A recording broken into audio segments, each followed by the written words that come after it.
Richard, let's talk about the last couple of days for the President of the United States. A study in contrast. In Kyiv, he's walking the streets almost a year since the war began of Kyiv alongside President Zelensky, a place President Putin a year ago thought he would be walking freely.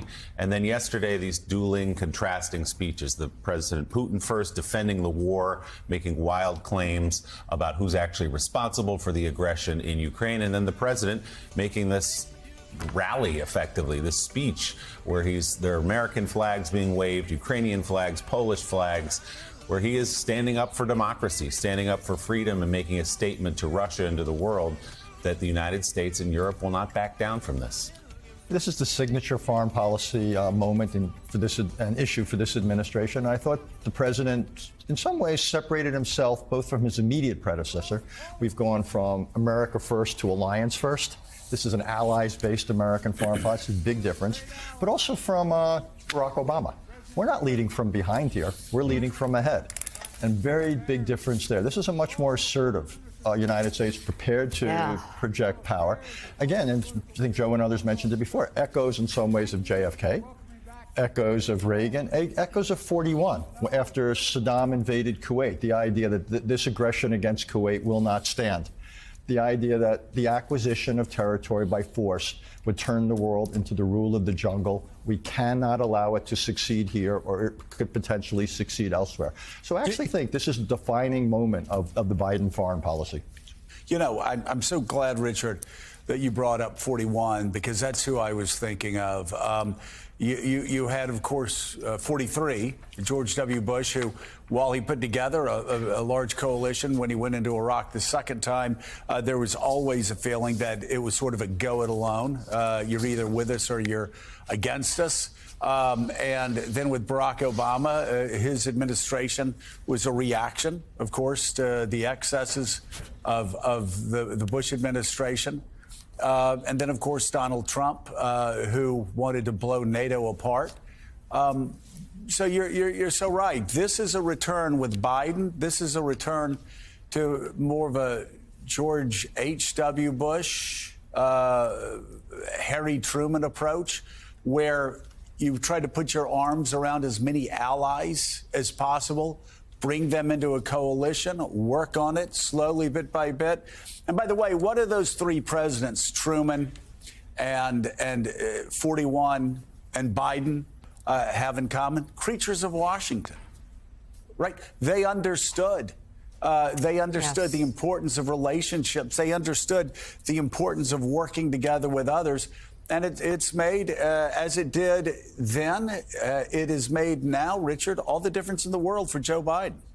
Absolutely. And you used the phrase working with others internationally in terms of coalitions and partners and alliances. We're doing it in Europe. We're actually effectively beginning to do it in Asia, particularly with Japan, Australia, South Korea, and others, but also domestically. The idea that you have Mitch McConnell and you had this House delegation in Kyiv. We focus a lot on the fringes, but we've actually got a fairly robust bipartisan majority here, a working majority that I actually think has a little bit of legs to it. So I think working with others abroad, working with others at home, this is actually an important almost return to what we used to think was American foreign policy. I actually think this has repercussions, really positive ones, beyond the immediate issue, which obviously has enormous stakes. And that picture, as we explained last hour, that's Chairman Michael McCaul from Texas, who's the chairman of the Foreign Affairs Committee, who is not echoing pro-Putin lines and not providing aid and comfort to the enemy like some members of the GOP.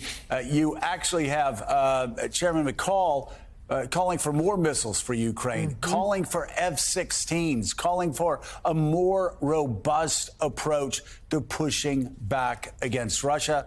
That is, of course, a more traditional Republican approach. That's an approach that I grew up when I was in the Republican Party, and it is certainly not, though, what we're seeing from certain parts of the party. Let's bring in to talk about this and much more MSNBC and NBC News national affairs analyst John Heilemann. He's host and executive producer of Showtime's The Circus. He's also in Warsaw this morning.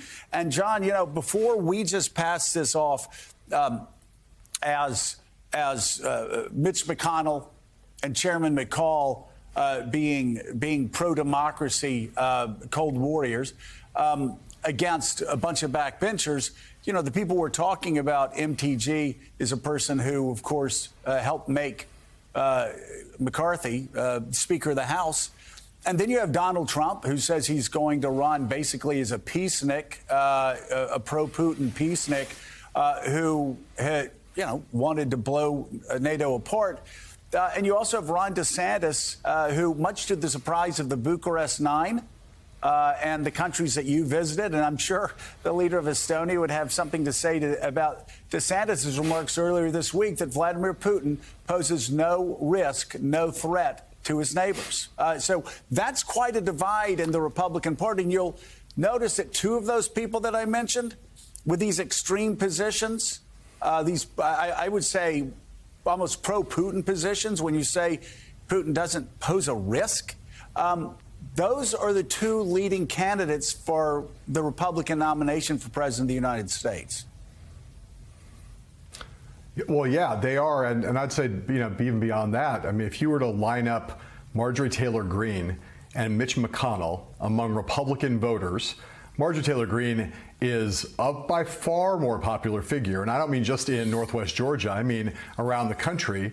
Marjorie Taylor Greene represents a much larger chunk of the Republican Party at this point than Mitch McConnell does. That is something I'm sure Mitch McConnell doesn't want to hear. But we know Mitch McConnell has certain strengths and certain attributes, but he's not enormously popular any longer within the Republican Party. Mitch McConnell, if he tried to run for president right now, would probably be at about 2% in a national Republican poll. So, yeah, Joe, this is not a trivial part of the Republican Party. It's a big part of the Republican base. It's part of what has become the Republican Party in its, what if we want to call this, the Trump era or the post-Trump era, either one. Nativism, isolationism, withdrawal from the world, withdrawal from American exceptionalism, not kind of the traditional, both Republican and Democratic, the kind of traditional bipartisan view about what America's role in the world is, which I would say, these images that we've seen of Biden and his performance over the last 2 days, both in Kyiv and then here in Warsaw, he kind of exemplifies that again. Joe Biden's not perfect, but if you think about the traditional view of what America's role in the world should be, these images that we've seen, the things he's said, the positions he's taken, those are the things that for a lot of Americans are kind of like, yeah, that's what an American president should be doing. That's what America should be in the world. Hey, Heilman, it's Lemire. Sir, to your point, Biden administration, they feel really good about the last couple of days. They also feel secure about Ukraine funding for a while, thanks to that deal that was struck at the end of last year. But they know this will be an issue, that Republicans at a certain point, that minority, but growing louder, will raise objections to keep funding. And speak a little bit about sort of the atmosphere where you are now, because that's sort of been the question that's been hanging over all of this from the allies. Yes, they feel like America is back, but they wonder for how long. Whether it's the Republican House blocking funding on the road, or perhaps the return of Donald Trump or an isolationist Republican in 2024. That seems to be what Putin's banking on, too.